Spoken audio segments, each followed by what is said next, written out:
Notícias importantes do Fluminense, porque o tricolor estaria de olho em mais 3 contratações para esse meio de ano. Reformulação total no Fluminense. Além disso, a gente vai falar sobre a situação da venda do volante André.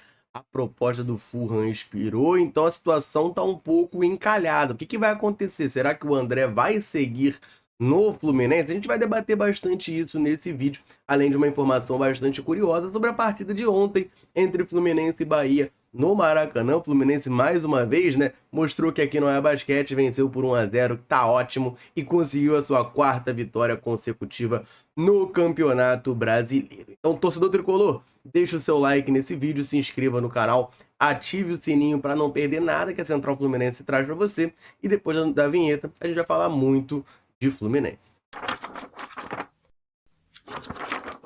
Fluminense teve uma boa atuação, eu pelo menos defino dessa maneira, na tarde de ontem contra o Bahia no Maracanã. A gente consegue mais uma vitória, novamente por 1-0, engata a 4ª vitória seguida no Brasileirão e já começa a ficar bem perto de deixar a zona de rebaixamento. E aí o que chamou muito a atenção, além, claro, da partida do Fluminense bem no jogo, Cauã Elias fazendo 2 gols, né, um anulado e um validado. Achei a atuação globalmente, né, de todos os jogadores muito boa, não destaquei ninguém negativamente nesse jogo. Jogo Barbosa fazendo uma partidaça, até mesmo o Martinelli, um jogador muito criticado, foi muito bem, mas para além do campo, chamou muito a atenção a festa da torcida tricolor, torcida do Flusão chegando junto com o time, lotando o Maracanã. Só que o que rolou? Muitos tricolores estranharam bastante quando no Maracanã foi divulgado o público no telão. O telão do Maracanã divulgou um público de 50.262 torcedores nessa partida. Bom, esse público seria menor do que, por exemplo, o público do jogo contra o Palmeiras, onde tinham 51.375 torcedores no Maracanã. E a impressão geral de quem estava no estádio, até mesmo de quem acompanhou pela televisão, é de que o jogo de ontem contra o Bahia tinha muito mais gente do que contra o Palmeiras. Então, o que aconteceu? Tem alguma coisa errada? O Edgar Maciel Sá, lá do GE, traz pra gente a informação de que sim, tem alguma coisa errada. Porque o que rolou? O aplicativo do Futebol Card, que é necessário para você entrar no estádio com o e-ticket, deu um problema, apresentou problemas, e aí a administração do Maracanã acabou liberando a entrada de torcedores que possuíam o e-ticket sem contabilizar ali no borderô, né? Não foi contabilizado nesse público total. Eles simplesmente liberaram a galera que tinha ingresso sem fazer aquela verificação ali que vai para o sistema. Então, o público desse jogo foi maior do que os 50.262 anunciados de maneira oficial, né? Uma situação estranha, peculiar, mas enfim, com certeza teve mais gente do que no jogo contra o Palmeiras, teve mais do que 51.375 pessoas no Maracanã na tarde de ontem para ver mais uma vitória do Fluminense. Vamos falar um pouco da novela do André, porque tem uma informação nova e um pouco preocupante para o fluxo de caixa do Fluminense. A gente vai conversar bastante sobre isso. Só rapidamente vou lembrar você, tricolor ligado aqui na Central de Correr, no comentário fixado, porque lá tem o link do canal da Central Fluminense no WhatsApp. Nesse canal você fica por dentro de tudo o que acontece com o nosso tricolor na palma da sua mão, na interatividade do seu WhatsApp. O que você vai fazer? Você vai correr no comentário fixado desse vídeo, você vai clicar no link que lá está, e aí vai abrir o canal da Central Fluminense no seu WhatsApp. Você vai apertar o botão seguir, que fica no canto superior direito, e a partir desse momento você vai começar a receber tudo o que acontece com o Flusão diretamente na palma da sua mão pelo WhatsApp. Beleza? Então eu tô te esperando por lá e vamos falar sobre essa situação do volante André. Gente, a gente sabe que o Fluminense tem a necessidade de vender o André nessa janela, né? Não é segredo para ninguém, o André recebeu proposta do Liverpool no ano passado, no meio do ano, proposta de 30 milhões de euros, o Fluminense acabou recusando por conta do acordo que tinha com o próprio volante, de que ele ficaria até o final do ano para conquistar a Libertadores, e aí sim o Fluminense toparia negociar. Só que aconteceu, em janeiro, que seria o momento que ele seria negociado, o mercado do futebol europeu é menos aquecido, e acabou que o André não recebeu propostas interessantes e acabou não sendo vendido. Nesse meio do ano existe a expectativa, né, a palavra talvez seja essa, de uma proposta interessante para levar o André. e chegou de fato uma proposta oficial do Fulham, da Inglaterra, que é o time que mais se interessou, né, no André nesse tempo todo, né? O time que teve a proposta do Liverpool, mas o Fulham tá atrás do André já tem muito tempo.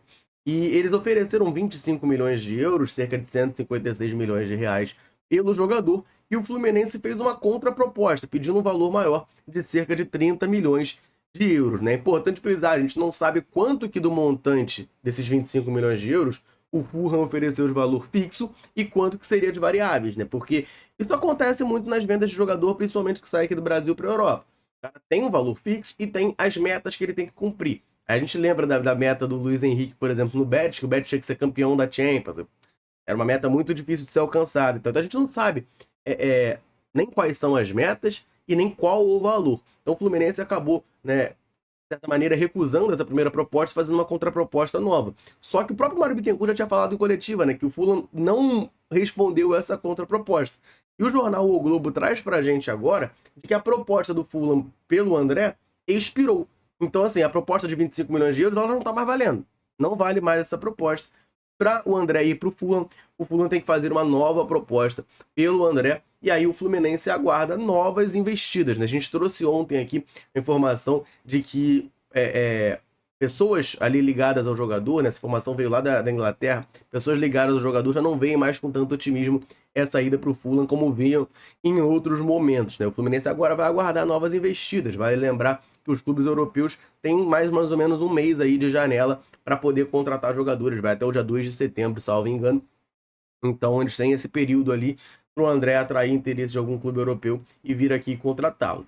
Dentro de campo, né, gente, o André é essencial. Ontem ele fez um segundo tempo muito bom com a camisa do Fluminense e ele tem ajudado muito nesse equilíbrio da defesa tricolor, né, que não vem tomando gol desde que o Thiago Silva reestreou. O Fluminense não tomou nenhum gol com o Thiago Silva em campo, né? Então, uma situação assim, um pouquinho complicada, porque dentro de campo a gente precisa do André, mas fora dele é complicado demais, né? Enfim, vamos aguardar para ver qual vai ser o cenário nos próximos dias da saída ou não do volante André do Fluminense.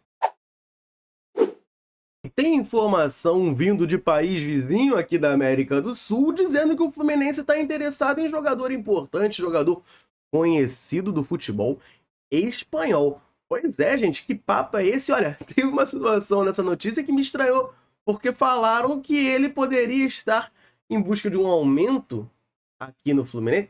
Eu vou te explicar isso tudo aqui, tá?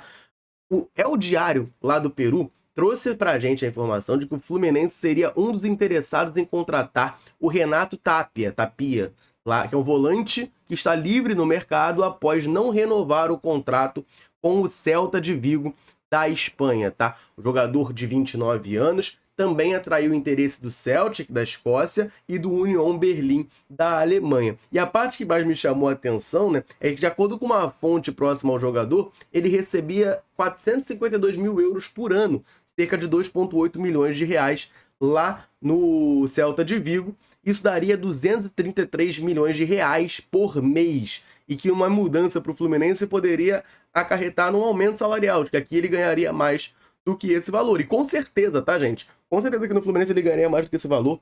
Me chamou muito a atenção, porque eu achei baixo esse valor. Aqui no futebol brasileiro, qualquer jogador tá ganhando 250 mil. O cara jogando no Celta de Vigo tava ganhando 230. Enfim, de acordo com a notícia, o Fluminense, caso contratasse o Renato Tapia, poderia pagar cerca de 728 mil euros por ano, 4,5 milhões de reais anuais, ou 375 mil reais por mês para o jogador. Mas vamos lá, qual é a questão que rola aqui? O Tapia é um volante, tá? A gente acabou de contratar o Bernal para a posição, eu acabei de falar do André também, que tá de saída e tal.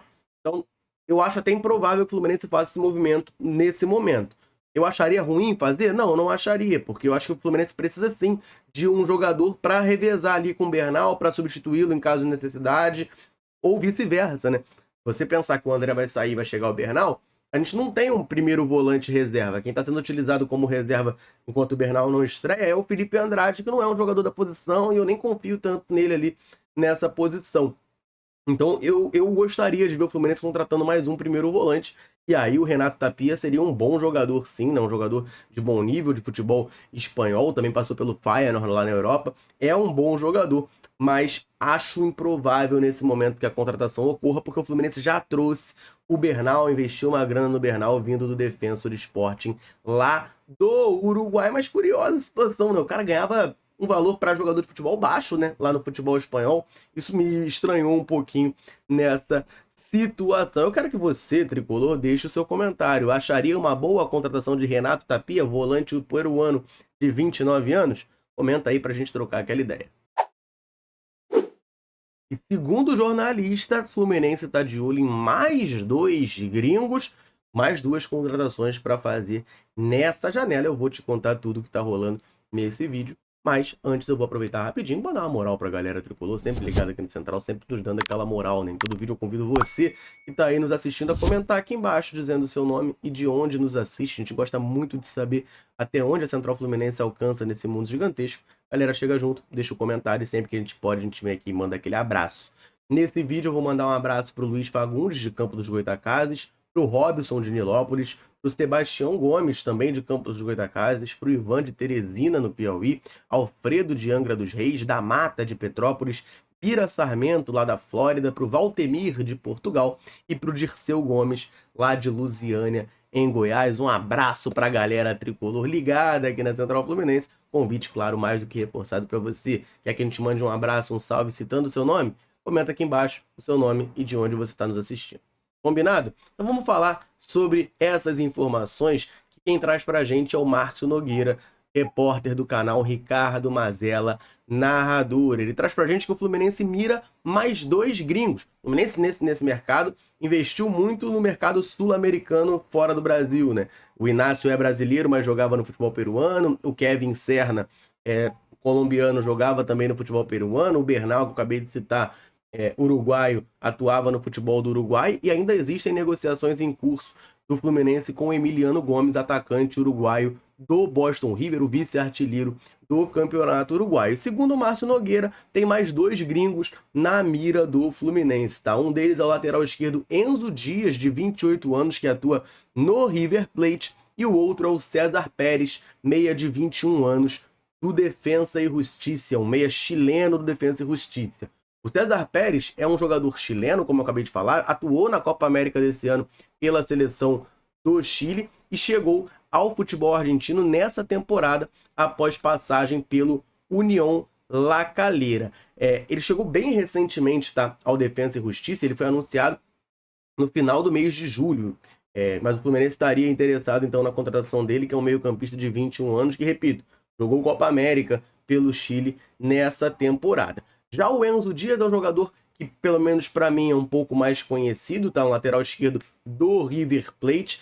Segundo o Márcio Nogueira, essa negociação pelo lateral pode acontecer ainda nessa semana, e o Enzo Dias teria interesse em disputar o Campeonato Mundial de 2025, o Super Mundial, pelo Fluminense. Ele chegou no River Plate no ano passado, vindo do Tajeres, né? Teve uma carreira de ascensão no futebol argentino. Ele começa no agropecuário e vai para o Tajeres, se destaca no Tajeres e chega no ano passado ao River Plate. E o jogador teria interesse em disputar o Campeonato Super Mundial de 2025 pelo Fluminense. Tá?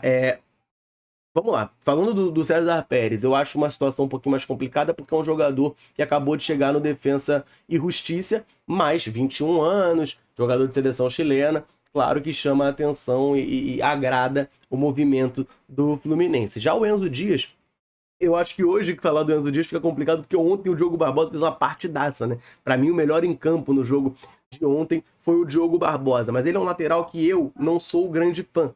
Eu não sou grande fã do Diogo Barbosa.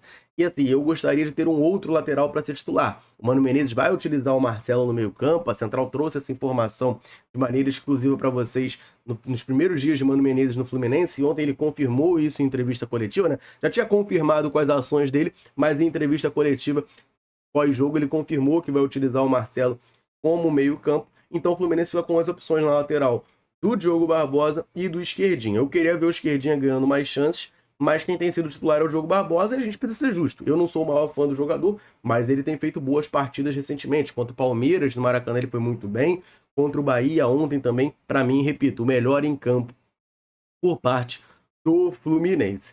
Então, a situação do Enzo Dias, eu gostaria de ver esse jogador, porque fosse eu com a caneta na mão, o Diogo Barbosa não seria o titular do Fluminense, apesar dele estar numa boa fase hoje, eu reconheço isso. O Enzo Dias é um lateral que me agrada, então eu traria sim para o Fluminense. Vamos aguardar para ver se vai ter uma evolução, uma movimentação em termos dessa negociação ao longo dessa semana, como traz para a gente o Márcio Nogueira, do canal Ricardo Mazella Narrador. Eu quero saber de você, tricolor, ligado aqui na Central. Esses nomes te agradam? Você está gostando da movimentação do Fluminense no mercado da bola? Deixa um comentário aí embaixo para a gente trocar aquela ideia. Combinado? Eu vou ficando por aqui. Um abraço, saudações tricolores. Tamo junto.